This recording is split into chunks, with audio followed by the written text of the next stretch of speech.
Cet épisode de Navigante vous est présenté par Paprec.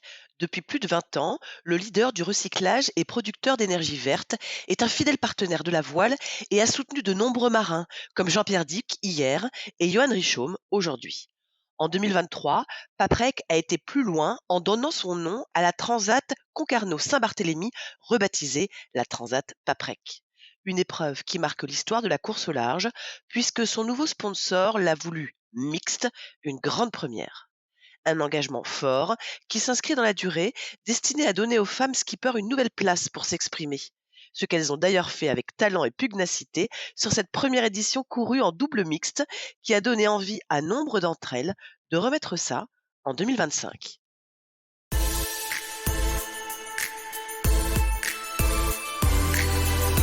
Bonjour à tous, bienvenue dans Navigante, le podcast dédié aux femmes de la course au large et de la régate, celles sous les feux des projecteurs, celles de l'ombre aussi, à ces femmes compétitrices, déterminées, qui mènent parfois 1000 vies en une. Elles vont vous raconter leur parcours, leur bonheur, leurs cicatrices, leur place dans le monde de la voile. Elles vont nous dire ce qui les anime encore et toujours. On va partir à la rencontre de ces navigantes très inspirantes. Navigante est produit par Tip & Shaft, le média des professionnels et des passionnés de voile de compétition. Tip & Shaft, ce sont 2 newsletters hebdomadaires en français et en anglais, des podcasts, des événements, des formations, un studio de production de contenu, ainsi qu'une plateforme de vidéos à la demande et un festival du film que vous pouvez retrouver sur tipandshaft.com. Je suis Hélène Cougoul et vous écoutez Navigante. Avant de commencer cet épisode, un petit mot pour vous rappeler que l'édition 2024 du Sailors Film Festival débute lundi 17 janvier à Lorient avant de partir en tournée dans 24 villes en France. Au programme, des films inédits et exclusifs et sur certaines dates, les marins sur scène. Infos et réservations sur sailorsfilmfestival.com. Avec plus de femmes comme elle, le monde se porterait mieux. C'est ce que peuvent dire ses amis à propos d'elle. Son parcours est parsemé de rencontres au sommet. Jourdain, Desjoyaux, Gabard, pas mal. Elle vous dira qu'elle a eu de la chance. On peut aussi penser que la chance, ça se crée. Dans ses poches, elle a un diplôme de commerce et marketing international décroché à Sèvres, dans les Hauts-de-Seine, un peu loin de son élément de prédilection, la mer. Alors elle s'en rapproche, beaucoup, et atterrit dans le Finistère. La communication, la recherche de partenaires, le suivi de projets, comme ceux du 60 pieds et du trimaran massif de François Gabard, elle a plongé dedans, à fond. Mais ce qui la caractérise, c'est qu'elle y a mis l'humain au centre, les humains. Son amour pour les océans, pour la nature est sans borne. D'ailleurs, depuis plusieurs années, elle œuvre dans ce sens. L'environnement, c'est son fer de lance. Chez Kairos, l'écurie de course au large créée par Roland Jourdain et Sophie Vercelletto, elle est aujourd'hui directrice adjointe au développement durable. Leur truc, voir plus loin que l'horizon. Et on va en parler de cet horizon-là. Parce que c'est aussi ce qui lui a fait prendre un virage dans sa carrière. Devenir, entre autres, acteur de la transition environnementale dans la course au large, elle y croit beaucoup. C'est une femme aux fortes convictions, on l'aura compris. Et comme elle a souvent œuvré dans l'ombre, nous, on est bien contents de pouvoir passer du temps avec elle à l'écouter. Tiffaine de Castro-Champon est mon invitée pour ce nouvel épisode de Navigante. Bonjour Tiffaine. Bonjour, merci pour cette introduction. Tout va bien ? Oui, très bien. Je vais commencer par ma question rituelle, celle où normalement il faut aller 4 heures et puis une feuille pour faire une dissertation, mais toi tu as quelques minutes. Si je te dis les femmes dans la voile, la place des femmes dans ce monde-là, tu me réponds quoi ? Si je devais choisir un ensemble de mots, je dirais un peu plafond de verre. Mais par contre, il y a du changement, les choses évoluent et plutôt dans le bon sens. Pourquoi plafond de verre ?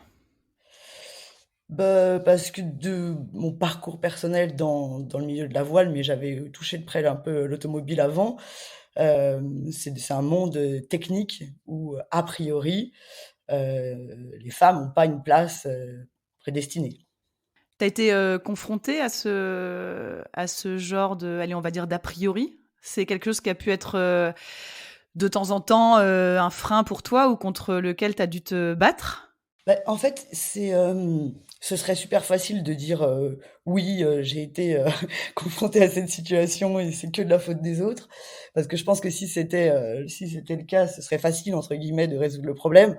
En fait, je pense que c'est une conjoncture de situations, d'éléments qui sont ancrés dans nos sociétés, qui font que, à la fin, on sait plus si c'est nous qui nous sommes pas sentis légitimes parce qu'on nous a paramétrés à pas se sentir être légitimes, ou si c'est les autres qui nous donnent pas la possibilité de l'être. Heu, bon, où est l'œuf, où est la poule, c'est difficile à définir, en fait. C'est pour Et ça qu'il faut quand tu dis que ça évolue, tu le vois comment toi avec, toute l'expérience déjà que tu as? bah, ce qui évolue, c'est qu'il y a un certain nombre de choses qui étaient flagrantes et qu'on est en train de regarder et en train d'essayer de résoudre. Et ce qui est le plus compliqué, c'est, tout ce qu'on ne voit pas et que du coup on n'est pas en train de traiter, quoi. Tout ce qui est plus induit, tout ce qui est moins évident, tout ce qui est moins flagrant et ce qui des fois donne l'impression il y a des gens qui se sentent, je pense, vachement engagés dans la cause, des femmes et qui pour autant, sont capables d'avoir des comportements qui sont contre-productifs. Donc c'est cette part de choses qui a évolué positivement, c'est qu'il y a quand même des choses qu'on voit et aujourd'hui, on va être beaucoup plus vigilant sur certains points. On va regarder les notions de parité, on va se dire: «Attention, presque, c'est une femme, donc il y a des choses, il faut que je sois vigilant et je dois en tenir compte et c'est quelque chose aujourd'hui que la société accepte moins certains comportements et je dois les intégrer». Puis après, il y a des choses qui sont des fois un peu plus induites et qui sont plus compliquées, plus compliquées à percevoir et donc à traiter, quoi. Bon, on va espérer que la partie, émergée de l'iceberg, fasse en sorte que la partie, immergée, aille, Ouais, ça doit aille être le mieux. moment de transition, quoi. Un moment de transition. Tiffaine, on va commencer avec, tes débuts, le début. Ça commence comment et ça commence où ton histoire d'amour avec, la mer et avec, la voile? Bah, en fait, c'est vachement vieux parce que, Non, tu n'as pas 200 ans non plus, hein? non, mais en fait, moi, ça commence dans mon enfance. Mes parents sont enseignants, expatriés, donc ils décident de partir à l'étranger, Où ça? en Afrique, donc au Nigeria, en Afrique du Sud et ensuite, en Amérique latine, au Venezuela. Donc moi, je passe une grande partie de ma jeunesse, de mon enfance plutôt, dans l'hémisphère sud. Et en parallèle de ce voyage avec ma famille, mon père a un frère et une sœur, qui ont fait le choix dans cette époque un peu hippie, non pas d'aller dans le Larzac, mais de partir, sur la mer et c'est, les premières constructions amateurs et le mari de ma tante est rien d'autre qu'un ami de Philippe Gentot et ils construisent leur premier bateau en construction amateur à Quimper, à Crèche-Gouenne, dans un hangar et c'est le début en fait de l'aventure de ma famille autour du monde. Et nous, avec mes parents, on vit à l'étranger, ils viennent à notre rencontre. Et là, se crée vraiment la rencontre avec la mer et surtout la notion d'aller sur la mer, quoi. Je vais rebondir avant qu'on continue sur ça, je vais rebondir sur juste quelque chose.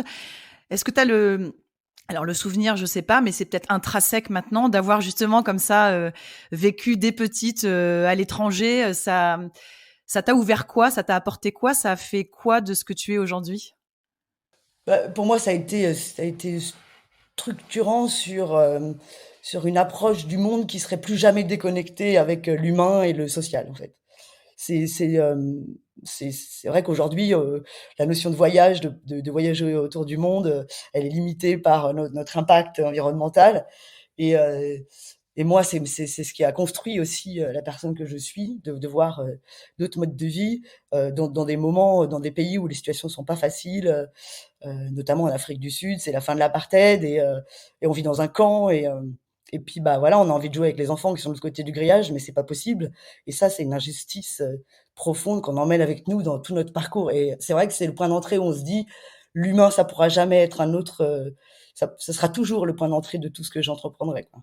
Et donc avec, donc ces rencontres avec, l'oncle, la tante, les premiers bateaux, qui se construisent. Toi, tu as quel souvenir de ça?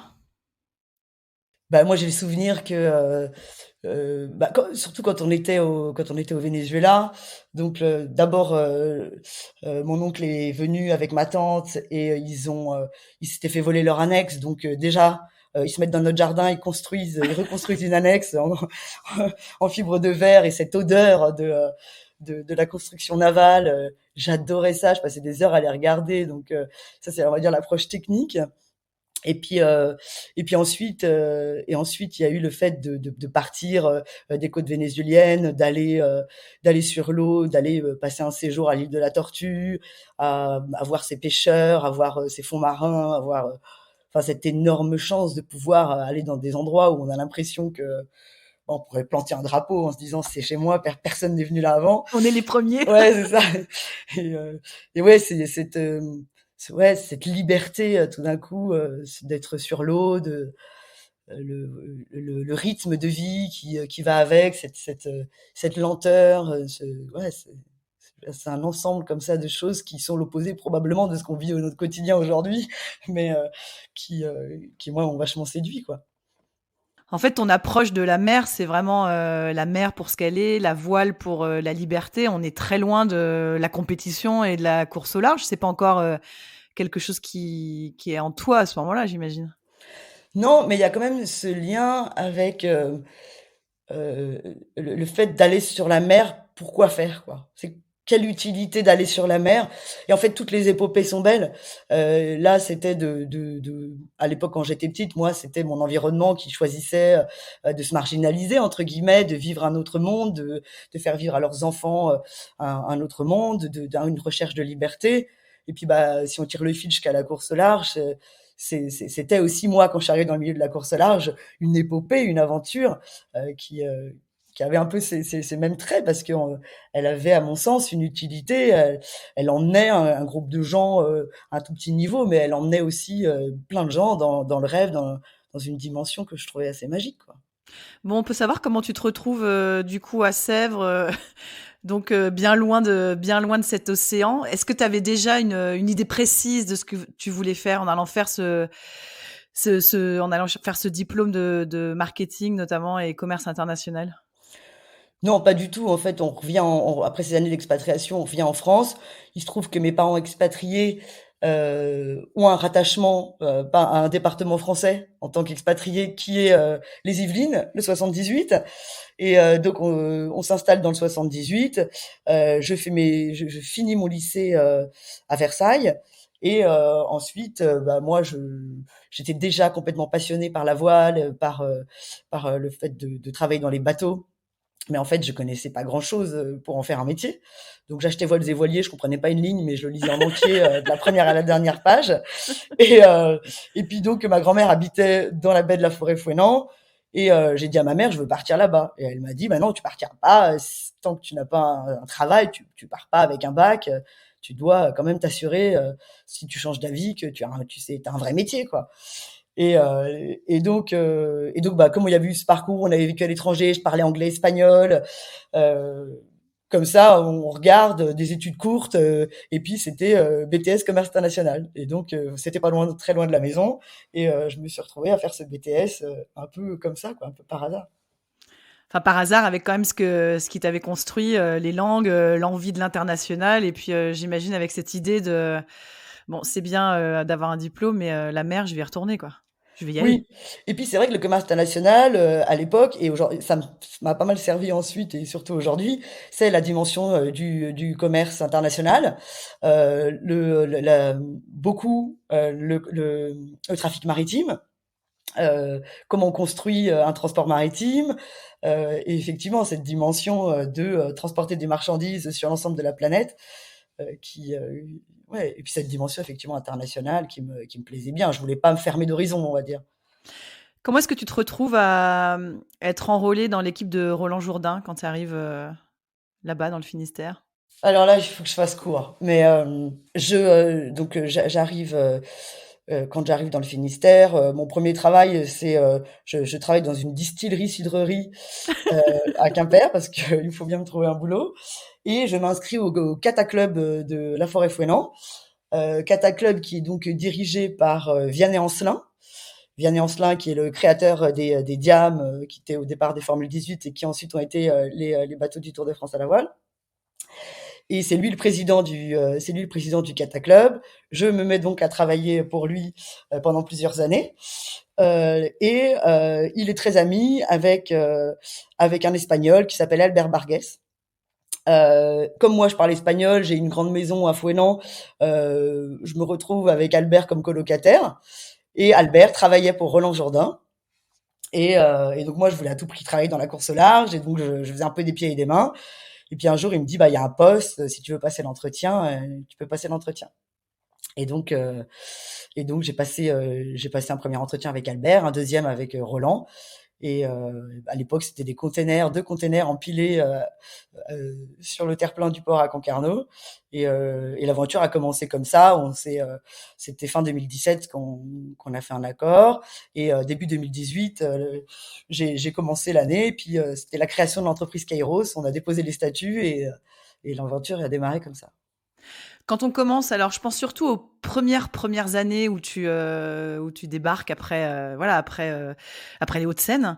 Hem, Animé que tu es par vouloir bosser dans ce milieu-là, le milieu de la course au large, je pense à des jeunes femmes aujourd'hui qui disent: «Bah, moi aussi j'ai envie de faire ça, mais par quel bout je vais prendre, les choses?» Toi, ça a été quoi? Ça a été, les rencontres, ça a été l'audace, ça a été, cette audace muée par cette envie? Bah, évidemment, je pense qu'il y avait la détermination, il y avait la passion de ce milieu. Il y avait certainement aussi une ADN maritime où je comprenais le marin et celui qui va sur la mer, on va dire, qui devait, mine de rien, de façon induite, exister. Et puis, il y a eu aussi une époque où vraiment on est au début de la professionnalisation de la course au large. Et finalement, le profil qui vient pas de la course au large, pour la première fois, c'est peut-être un profil qui devient intéressant, de quelqu'un qui finalement a une formation un peu plus, on va dire, empirique, qui a des méthodes, des structures, de la gestion de projet, qui donc en fait, c'est c'est quand même au départ, vraiment une période idéale parce que je pense que j'arrive à un moment où les choses évoluent et je suis là au bon moment, au bon endroit, quoi. Les années, mère forte, elles t'apportent quoi? Elles te nourrissent comment? Et bah, les années mère forte pour moi, c'est, bah, Michel Desjoyaux et puis, son bras droit, qui est Denis Juel.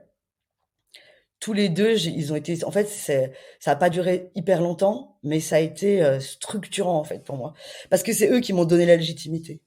Moi, je me souviens plus exactement des mots parce que c'était il y a quelques années, mais je me souviens bah, moi, je terminais avec Roland Jourdain, on avait perdu le partenaire, c'était un petit peu le creux de la vague, puis toujours cette espèce de questionnement, on se dit: «Qu'est-ce que j'aurais pu faire pour éviter ça?» Puis bon, un peu de vague à l'âme et Et puis, du bah doute, et de j'imagine? doute, exactement. Et puis, bah, là, je rencontre Michel, Desjoyaux et Denis Juel, on échange, ils ont des grands projets, des grands besoins et puis, le monde à l'envers, moi, je leur dis: «Ah oui, non, mais moi, en fait, je pense pas que je saurais faire ça. Enfin, vraiment, je suis pas du tout sûre que je peux vous aider». Ah mais le grand classique, d'une femme qui se sent pas légitime et qui se saborde avant même que ça C'est commence. ça. Et là, Michel me dit, «Non, mais en fait, bah, tu vois comment il est, quoi, avec son franc-parler». Il me dit: «Non, mais en gros, on te demande pas ton avis. En fait, tu commences lundi, tu vas faire ça et tu vas y arriver, quoi. Il y a pas de sujet, en fait, donc c'est parti». Bon, et moi, il m'impressionnait et tout. J'ai dit: «Oui, monsieur». Puis le lundi, je suis venue au travail, quoi. Et c'est vrai que et après, il y a pas que ça, parce que ça, c'est des belles paroles. Mais après, dans les faits, heu, voilà, je me retrouvais devant ce grand monsieur, je préparais mes dossiers, je lui expliquais, il m'écoutait, il tenait compte de ce que je disais. Enfin, vraiment, c'est un cap qui passe, quoi. C'est Et pour ça que tu dis, «C'est lui qui m'a donné ma légitimité»? ouais, ouais, vraiment. Il est, et je pense qu'il y a plein de gens dans la course à l'arche qui peuvent témoigner de ça. Cette capacité qu'il a de sentir des gens, de détecter des choses, et de choisir de faire confiance. Et il sait que c'est un coup, faire confiance à quelqu'un qui est jeune et bah, on sait que ça va passer par différentes étapes, mais il l'intègre et on est nombreux à s'être formés, au contact de Michel. On est quoi là? On est en 2012? Quelques mois en 2012, c'est ça? Avec, Ouais, on doit être au début de enfin, on doit être en 2011 puisque 2012, c'est mon début avec, François. alors, bah, justement, la transition est toute trouvée et là tu arrives, avec, François, donc là, responsable de projet, c'est pas rien. Bah, forte et j'imagine forte dans tous les sens déjà des premières expériences et de de ces mois si importants avec Michel Desjoyaux. Là encore, ça se La rencontre se fait comment? La légitimité dans ta tête est-elle, évidente et d'avoir ce projet-là, donc c'est avec l'IMOCA, hein, forcément à cette époque-là. Comment tu réagis dans le souvenir que tu as? Comment est-ce que tu te sens à ce moment-là? Bah, en fait, l'aventure avec, François, c'est une continuité. Je fais juste un tout petit retour en arrière, c'est qu'au moment où se passe ce démarrage de projet avec, Michel Desjoyaux, c'est une période donc moi je cherche un peu du boulot à ce moment-là et dans la même période, je contacte aussi François Gabard en disant: «Bah, voilà, je sais que tu as pas de besoin, moi je suis intriguée par ta personnalité, par ce que tu fais, heu, je sais pas si tu me connais, moi j'ai fait ci, ça, j'ai envie de faire ça». Donc voilà, c'était plus pour se présenter. Lui hyper sympa, il me dit: «Non mais c'est super, je suis vraiment content qu'on ait eu cet échange» et voilà. Et donc après quand je démarre avec Michel, c'est sur d'autres projets, le projet de François Gabard en IMOCA est hébergé Bien par sûr. Mère Agitée, donc de Michel Desjoyaux. Donc on est dans les mêmes locaux, dans les mêmes murs, et il se trouve qu'à ce moment-là, François cherche un chef de projet et c'est Michel qui dit à François, bah, nous, J'ai quelqu'un. voilà, on libère Tiffaine, elle va venir, si tu veux, faire le projet. Comme on avait déjà eu cet échange au préalable avec François, en fait, les choses se font comme ça hyper naturellement et de manière, euh, de manière assez fluide. Et après, sur la légitimité, bah, moi, au contact de Roland pendant presque 5 ans, j'avais quand même appris aussi pas mal de choses. J'avais une vision très globale de ce que était un projet de course au large. Et puis, cette étape avec Michel qui m'avait donné confiance en moi, en fait, l'ensemble fait que disons que je C'était pars le du bon bon moment. pied, voilà, je pars du bon pied avec François, je suis confiante, ouais. Alors avant qu'on développe un petit peu plus, moi j'aimerais revenir sur quelque chose parce que, pour préparer cet entretien, bah, j'ai passé quelques coups de fil, tu penses bien. Hem donc mon petit doigt m'a dit qu'effectivement ce qui te caractérise et on l'a dit, en introduction, c'est que notamment quand tu arrives dans ce projet et puis on a entendu, hein, dans tes propos, c'est important de mettre l'humain, au centre. C'est ça, Tiffaine de Castro, chef de projet, c'est de mettre, l'humain au centre avant toute chose? Bah oui, comme je te disais tout à l'heure, je pense que ça s'est construit de par un parcours individuel, différentes expériences, personnelles qui ont mis ça au cœur. Et puis, heu et puis c'est aussi, mine de rien, «sous contrainte» entre guillemets. Parce qu'en fait, quand on est une femme, qu'on se retrouve chef de projet dans la course au large, alors il faudrait faire une étude parce que je voudrais pas dire de bêtises, parce que c'est probablement pas, 100 vrai, mais à ce moment-là, Non, vous étiez pas des masses, hein, si c'est ce à voilà. quoi tu veux arriver. On n'était pas des masses et celles qui existaient, et ça enlève aucune légitimité, elles étaient souvent les femmes des skippers. Et elles faisaient extrêmement bien leur travail, mais je veux dire, il y avait quelque chose de cohérent et d'évident dans ce processus qui était beaucoup moins me concernant. Donc quand on fait ça et qu'on regarde ses homologues, en termes de compétences et de valeur ajoutée, on n'a pas du tout les mêmes. On peut pas aller sur le terrain, on peut pas se dire, bah, je vais faire comme lui parce que c'est comme ça qu'il faut faire et apparemment ça marche bien. Il faut complètement réinventer autre chose, c'est-à-dire se dire, bah, et puis moi tout d'un coup je me suis dit, bah, en fait il faut faire les choses comme on est, pas comme c'est marqué sur le papier qu'il faudrait être. Et c'est aussi si on est complètement honnête, c'est quand même les deux ensemble qui ont rendu évident que pour moi ce serait une autre manière de faire. Et puis moi j'adore ça, l'expérimentation, l'exploration. Mmh. Si j'étais à refaire, je ferais des études de sociologie. Et mais c'est vachement intéressant aussi le contexte entreprise, performance, et de se dire: «On va expérimenter des nouvelles façons de faire». Presque, ça devrait être un prérequis, on devrait être obligé de faire ça. Parce que quand on est sur des organisations où on fonctionne avec, finalement un budget prédéfini, donc on sait de combien d'argent on disposera. Du coup, on a presque pas d'excuse à consacrer une part à étudier des nouveaux modèles, à construire d'autres choses, à inspirer, d'autres modèles d'organisation. Donc c'est vrai que cet ADN un peu social et puis cette limite, on va dire finalement de compétences, et ben m'amène effectivement à me dire mais on va faire les choses différemment. Est-ce que tu te sentais seule un peu à l'époque en tant que, femme, responsable de projet dans un gros projet de course au large? Au début, pas du tout. Je pense que c'est à l'image du skipper qui va aller autour du monde. Il y a cette espèce de naïveté qui fait qu'on se rend pas du tout compte à quoi on s'expose. Et donc on y va, enfin, sans aucun quelque part, il y a eu une période comme ça où j'ai pas douté et le fait que je doute pas, elle venait de cet empilement de situations, de prise de confiance, de fluidité dans la façon dont les choses se passent et du coup, il y a quelque chose de tellement évident qu'on y va sans se poser trop de questions. Au bout de quelques années, ouais, je me suis sentie seule, mais probablement aussi dans un positionnement un peu de dirigeant, homme ou femme. D'ailleurs, je pense qu'il y a toujours un moment où on se sent un peu seul. Et puis ce binôme directeur de projet skipper, on pourrait en faire un thème en soi en fait. Mmh. Quelle est la place de chacun, la façon qu'ont fonctionné les uns et les autres, et c'est à la fois un truc extrêmement satisfaisant, et c'est aussi la fragilité quelque part d'un binôme où bah, il y a une partie du temps il faut faire avec la personne et il y a une partie il faut s'organiser pour faire sans. Et c'est assez particulier, quoi. Qu'est-ce que tu gardes de moments, forts de cette, période-là? Alors après, il y a des moments forts, il y en a plein parce que dans la compétition, il y a, les départs, et les émotions, il y a les arrivées, les victoires. Moi, j'ai eu de la chance dans les projets dans lesquels j'ai travaillé, on avait les moyens de faire bien les choses, on a eu des belles victoires, mais je pense que mon plus beau souvenir, c'est quand même, ces moments en fait de comment on fait société dans une organisation. Et j'ai eu la chance de le vivre 2 fois. Une fois avec Roland Jourdain, la création de Kairos, et puis, bah, cette espèce de trajectoire quand les entreprises se créent, il y a une espèce d'euphorie et puis, il y a ces moments là où on se dit: «Mais, mieux ce serait trop, enfin qu'est-ce qui va nous arriver?» parce que là, on C'est est dans trop bien. l'entreprise idéale, quoi.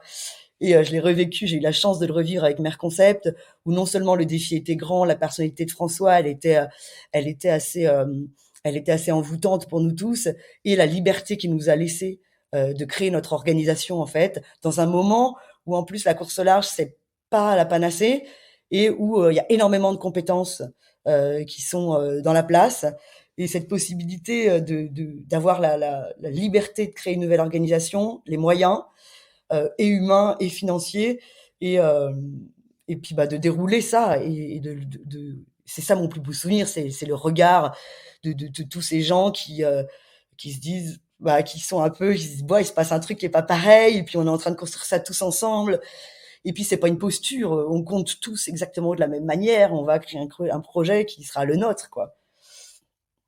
C'est quoi l'émotion, d'une responsable de projet, à une arrivée de course quand ça gagne justement? Puisqu'on parle de François et Dieu sait qu'il a beaucoup, beaucoup, beaucoup gagné. C'est quoi l'émotion d'une chef de projet quand on regarde son skipper d'une part, quand on regarde, son équipe et qu'on a 100 conscience du travail, qu'il y a derrière tout ça? Bah, c'est une bonne question, tu vois? C'est marrant parce que pendant que tu me la posais, je me disais: «Waouh, je me suis jamais posé cette question». Donc c'est peut-être pas une très bonne question. Si, si, non, mais parce que, en fait, je pense que il faut que je fasse attention à ma réponse parce que en fait, presque pour moi, c'est pas le sujet, tu vois? Mmh mh. Et c'est pas du tout, je sais pas comment ça peut être interprété, mais c'est pas le sujet parce que c'est le en fait, c'est les victoires, c'est chaque étape qu'on passe, et plus que finalement, alors évidemment, ce qui était super, c'est que par contre, je réalise que pour l'équipe, c'est une façon concrète de mesurer, qu'on a fait du bon boulot. Qu'on a bien bossé. Mmh. Ouais. Mais c'est surtout que ce qui les rendait hyper belles, ces victoires, c'est qu'elles étaient, non seulement le résultat sur le papier, heu, sur le classement, sur le site internet de la course était bon, mais c'est le plaisir partagé, pendant, toute la construction de cette performance, quoi. C'est ça surtout qui la rend belle. Mais c'est pas une réponse qui peut prêter à mal interprétation, hein, on comprend, très, très bien. Puis on le comprend aussi très bien quand tu dis qu'en fait ton meilleur souvenir, c'est effectivement ce travail d'équipe et cette construction de l'équipe. Tu vois, tu aurais pu me dire, «Ah bah, c'est la victoire dans telle course». Non, en fait, c'est l'équipe, ce qui va bien avec, ce que tu nous racontes depuis le début finalement, Tiffaine. Non, mais c'est vrai. Mais c'est ça, je pense que c'est ce qui crée la performance aussi, hein. C'est que pour moi, la performance, elle se crée pas avec l'objectif de gagner. La performance, c'est, c'est la notion de coopération, c'est-à-dire, c'est pas d'être capable d'avoir les meilleurs dans chaque domaine, pour préparer un projet. c'est cette capacité de mettre ensemble des personnalités parce que c'est elles vont être capables de se soucier au-delà de leurs compétences, de se dire quand ça s'arrête mon travail, quand commence celui de l'autre, comment cette passation elle se fait. Et c'est l'interconnexion de tout ça et l'envie de communiquer avec l'autre et qui crée la performance. Parce qu'aujourd'hui, la performance, elle se fait sur des détails comme ça maintenant. La compétence des équipes, elle est, on va dire qu'en termes de compétences techniques, il y a une grande homogénéité, quoi. La La question ne se pose performance, plus. Oui, ouais, oui, bien la sûr. performance, elle est ailleurs et elle est dure à aller chercher. Mmh. Tiffaine, est-ce que tu as des modèles, des idoles, des gens références? J'étais pas trop j'affiche un poster de parce que je suis fan de un tel ou un tel. Quand j'étais petite, des modèles, bah, je dirais c'est plus,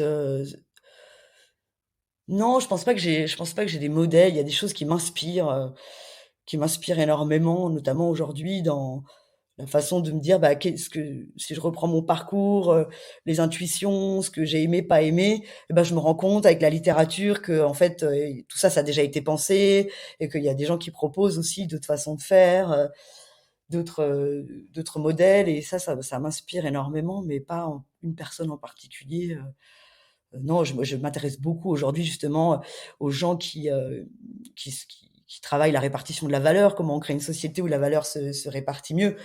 Après, on va dire, si je dois citer vraiment un modèle pour moi, mais c'est quelqu'un que pas forcément tout le monde connaît, mais c'est Sophie Beau, la fondatrice de l'ONG SOS Méditerranée. Et c'est quelqu'un qui, bah, voilà, qui moi m'a énormément inspirée, avec qui on a mené des projets en commun à l'époque où je travaillais avec François. François est devenu parrain de l'association. Et moi, j'ai continué ensuite à m'investir comme je pouvais à leur côté et à porter cette cause qui est très en lien avec la mer, hein, qui est celui de tendre la main à celui qui se noie et qui pose la question de la migration, de la société, de l'humanité. Et ça, ouais, ce serait mon modèle, on va dire, de la société civile. Beh, c'est un beau modèle. Quel genre de projet vous avez, mené avec, l'association justement? Et bah, en fait, à l'époque, où l'ONG, s'est créée, il se trouve que quelques mois plus tard, on allait en déplacement avec, à l'époque, le trimaran massif, à La Ciotat. Mmh.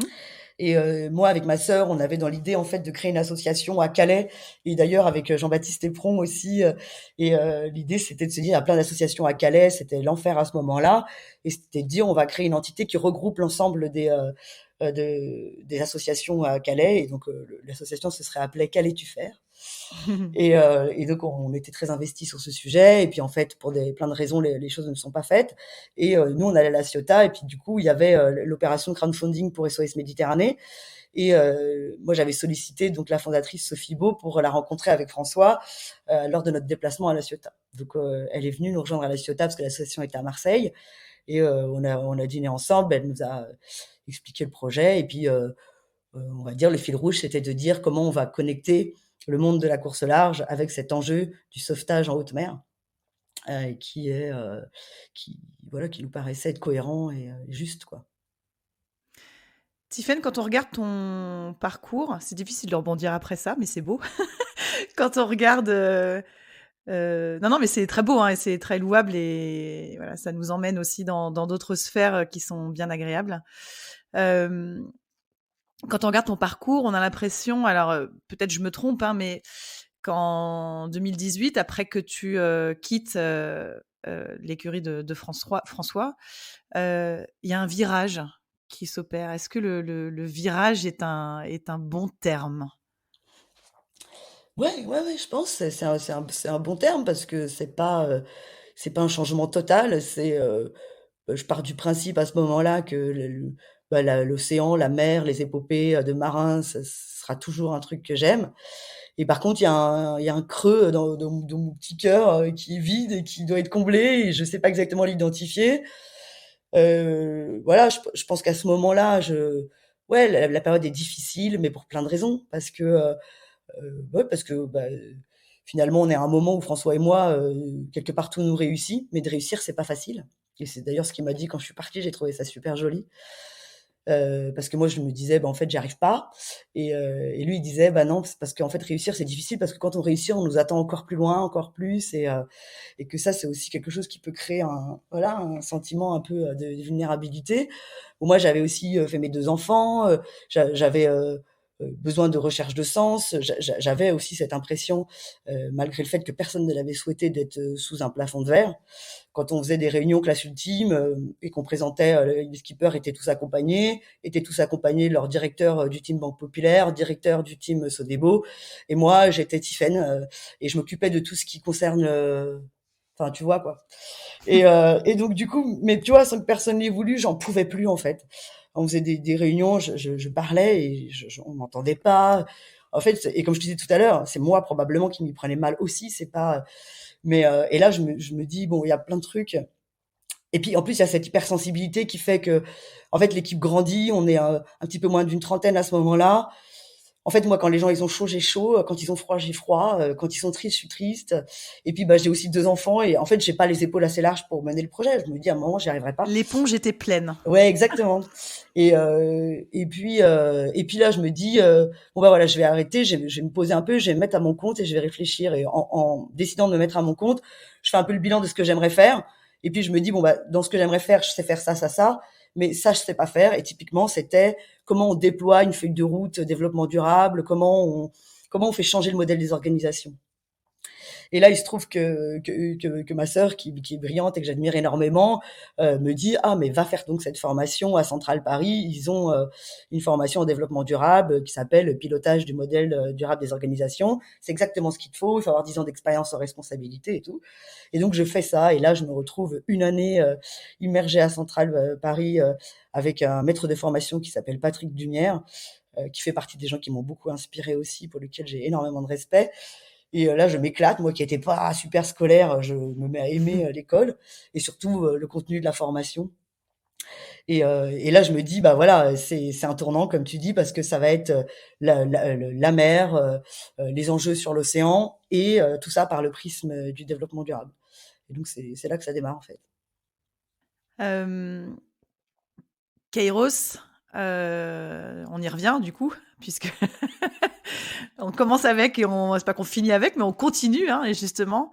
Hem, Ça veut dire quoi dans une écurie de course au large de parler de développement durable? Comment c'est compatible en fait les 2? Bah, alors, d'une manière générale, c'est complexe, hein. Définir une stratégie de développement durable, il faut à peu près 4 ans et pour la déployer le même temps. Donc il faut avoir de la patience. Après, la première étape, on va dire, elle est simple dans le sens où on réfléchit à qui on est, à où est-ce qu'on veut aller, on essaye de mettre son organisation en lien avec la société, ses enjeux, on définit une feuille de route, et ensuite, le verdict, c'est comment on déploie effectivement cette feuille de route, comment économiquement elle est viable. Bon, après, le processus peut être plus compliqué. Avec Kairos, ce qui est super intéressant, c'est que Kairos, c'est 10 ans de trajectoire, quoi. Ça fait 10 ans que Roland, il s'est dit, il faut qu'on change. Moi, à l'époque où j'étais chez Kairos, on fait le premier bilan carbone euh, d'un, d'un, d'un programme Vendée Globe sur un IMOCA. À l'époque, le partenaire est Veolia Environnement. On est accompagné par un cabinet qui s'appelle Cantis, qui est aujourd'hui un des cabinets référents sur le sujet.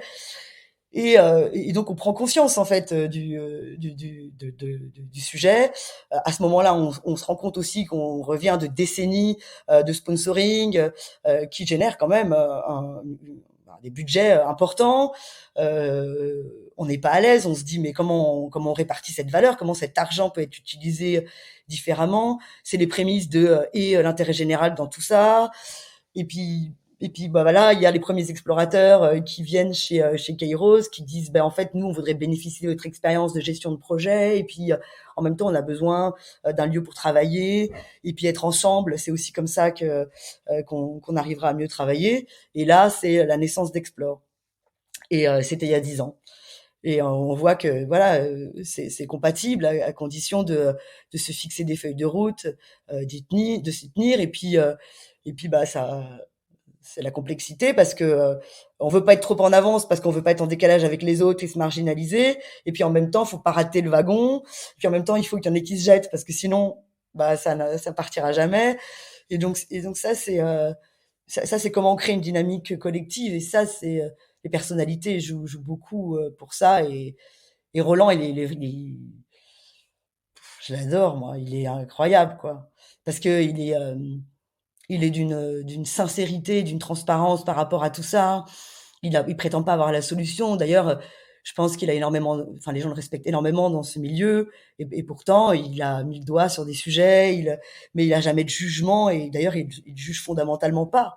Il expose la complexité, ouais, et on se rejoint beaucoup, là-dessus, sur ces questionnements et sur, bah, comment on change les choses. On les change déjà avec de la transparence de ce qu'on est, des questions qu'on se pose. On a le droit d'être des humains, on a le droit d'avoir plein d'ambition, de sauver le monde et se retrouver tout d'un coup sur un bateau en se disant: «Ah, j'ai trop envie d'arriver le premier et on a le droit, en fait, d'être juste des humains mais c'est en acceptant ça, c'est en proposant autre chose, en essayant de vivre autre chose, de partager cette autre chose, qu'on change la société parce que on la voilà, si on enlève le sucre dans tous les yaourts, les gens finiront par adorer le yaourt sans sucre. Mais c'est la même chose, quoi.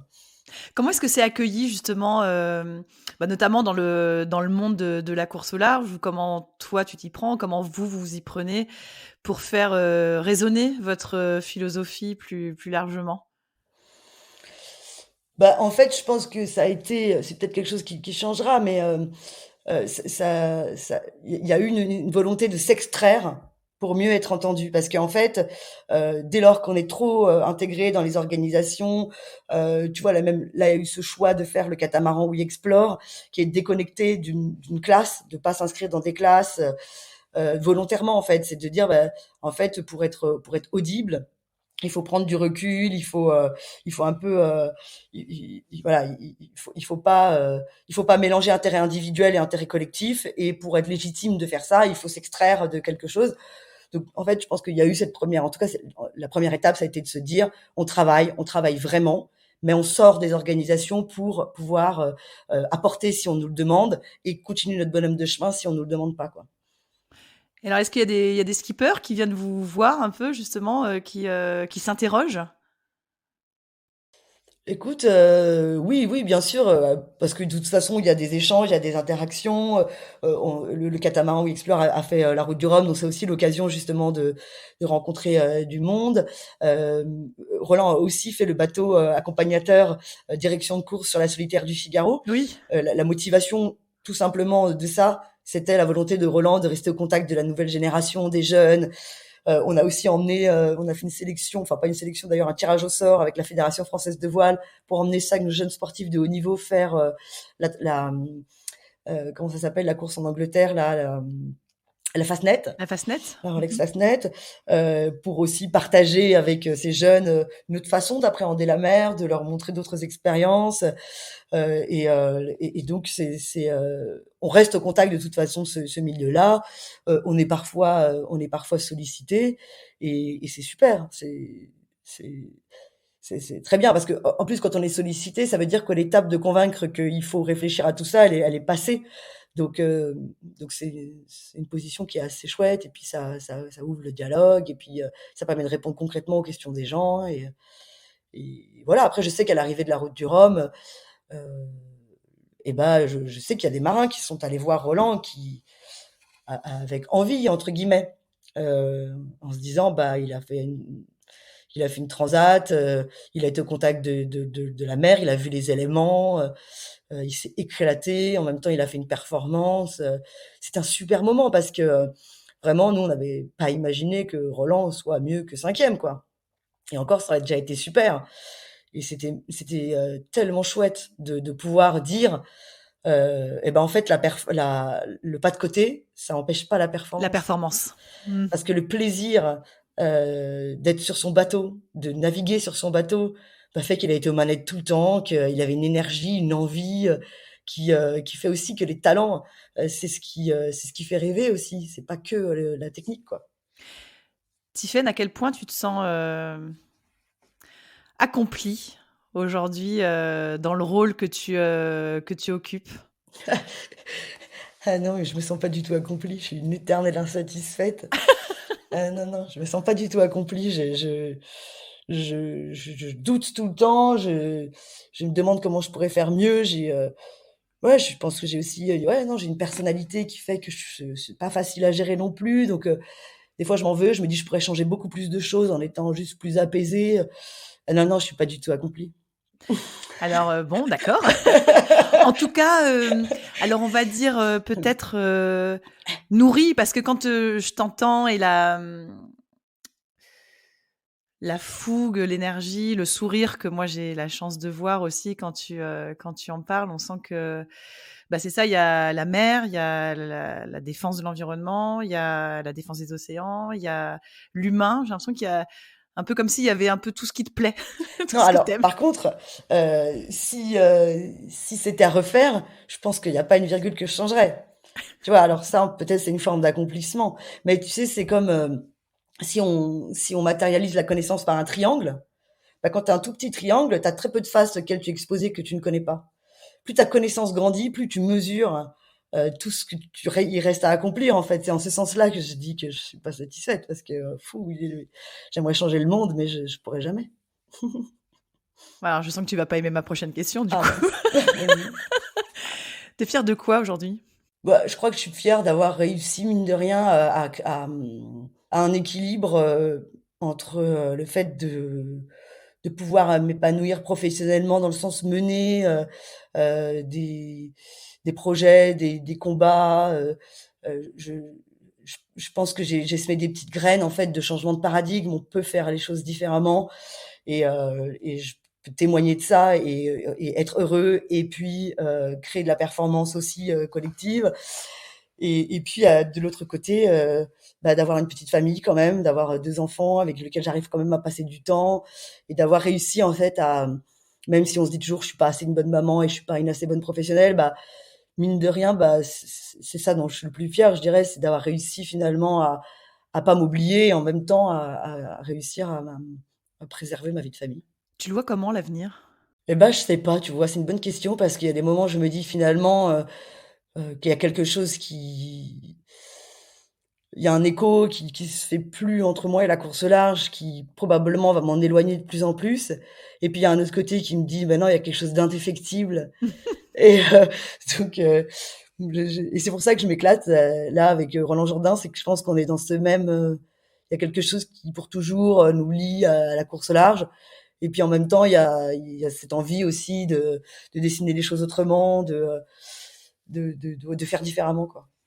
Et ce serait quoi, dans ton esprit à toi et dans ta philosophie à toi, un départ de Vendée? Alors, peut-être pas évidemment pas celui-là, mais, dans 4 ans, dans 8 ans, hem, avoir des bateaux, dont la construction ou la course en elle-même a moins d'impact, environnemental. Est-ce que ce serait une victoire quelque part? Ça voudrait dire que le message est passé? Ce serait comment tu imagines? En fait, paradoxalement, pour moi, l'impact de la construction des bateaux, c'est un sujet, hein, bien sûr. Je dis pas que ça n'est pas un sujet, mais c'est pas pour moi le premier sujet, en fait. Mmh. Pour moi, le premier sujet, c'est par là qu'on a commencé, c'est l'utilité. Pourquoi on va sur la mer et pourquoi ces bateaux, pour le prochain Vendée Globe, iraient sur la mer? Pour quelle utilité? En quoi ils répondent à les attentes de la société? Et c'est de se dire: «Mais comment on peut davantage mettre, ces cet événement en société?» Et par ce biais-là, en fait, on va déconstruire ce qu'on connaît aujourd'hui et de fait, on diminuera l'impact, environnemental des bateaux. Parce qu'il y aura plus besoin, de toute façon, de toute cette technologie forcément ou, et parce qu'en fait, c'est comme, c'est si tu veux, c'est comme un double vitrage. Le double vitrage, c'est hyper impactant. Personne n'a envie de se passer d'un double vitrage. Ça a plein d'aspects positifs. Et le double vitrage a su justifier son utilité. Et nous, la course au large, il faut qu'on la justifie davantage. Et la dimension de rêve, pour moi, c'est un prisme. L'épopée, l'aventure, mais ces bateaux, quand ils sont sur la mer pour faire des courses, à quoi ils contribuent pour la société? Et quand ils sont pas en train de faire des courses, quelle est leur utilité? Dans leur première vie ou peut-être dans leur deuxième vie? C'est pour moi, en fait, c'est pas objectif comme réponse. On aura toujours besoin d'aller sur la mer. Pour moi, c'est quelque chose qui est constitutif de l'humanité. Les premiers multicoques, c'est des gens à l'autre bout de la planète qui, pour des raisons de migration, décident de construire un bateau à plusieurs coques et de partir, s'évader. C'est intrinsèque à l'humanité, la migration, et ça se fait souvent par la mer. Donc, par un bout ou par un autre, je justifierai toujours l'utilité d'aller sur la mer, et c'est en ça peut-être que j'ai besoin d'être contredite. Mais voilà, Roland, il prend souvent cet exemple-là, le dernier Vendée Globe. C'est les moyennes de vitesse du Vendée Globe 2008, mais il n'y a jamais eu autant de retombées médiatiques. C'est quand même, ça pose quand même le sujet. Et c'est surtout ça, c'est de dire, mais finalement, et du coup, ça a répondu à quoi ce dernier Vendée Globe? Pourquoi ça a eu cette résonance médiatique pour les aventures que ça représente? Peut-être plus pour des sujets de société. Alors oui, il y a eu un sauvetage, voilà, et d'ailleurs, ça pourra évoluer dans le temps.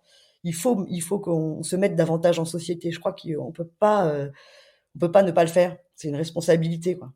Tiffaine, on arrive au terme de notre podcast. Qu'est-ce qu'on peut te souhaiter pour les prochains mois, les prochaines années à venir? Peut-être que tout ce travail, toute cette conviction, on est que j'ai pu à mon petit niveau réussir à les s'aimer, à donner envie, ouais, à contribuer à ce que voilà, ce sport ou cette aventure que représente la course au large, croit en un avenir ouais, plus vertueux, mais pas moins heureux, quoi. Quand j'écoute tout ce que tu nous as raconté, dans ta façon d'appréhender, effectivement, le boulot notamment, hein, mais on en a parlé, il y a le côté humain, il y a le côté conviction. Je trouve que ça revient évidemment, très fort. Est-ce que tu es quelqu'un d'audacieux? Ouais, je pense, un peu trop. Ouais, je pense que je suis assez audacieuse, ouais. Des fois même à la limite de l'inconscience. Oui, mais ça fait faire des belles choses. Mais non, mais c'est sûr, en même temps, j'ai vraiment envie qu'on me fasse confiance, et je pense que c'est difficile, ça fait peur aussi de faire confiance à des gens qui sont qualifiés d'audacieux. C'est compliqué. Il faut l'être soi-même, quoi. Merci beaucoup Tiffaine d'avoir été, l'invitée de Navigante. C'était un plaisir de t'écouter. Merci à toi. Parce que Merci c'est vrai beaucoup. qu'on t'entend pas souvent. Non. Donc merci d'avoir été avec nous pendant, quasiment, 7 heures. Merci beaucoup.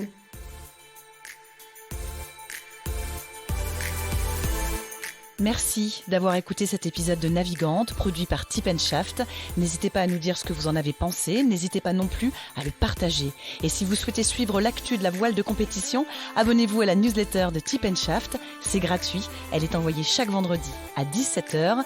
Et pour vous inscrire, ça se passe sur tipandshaft.com. À bientôt.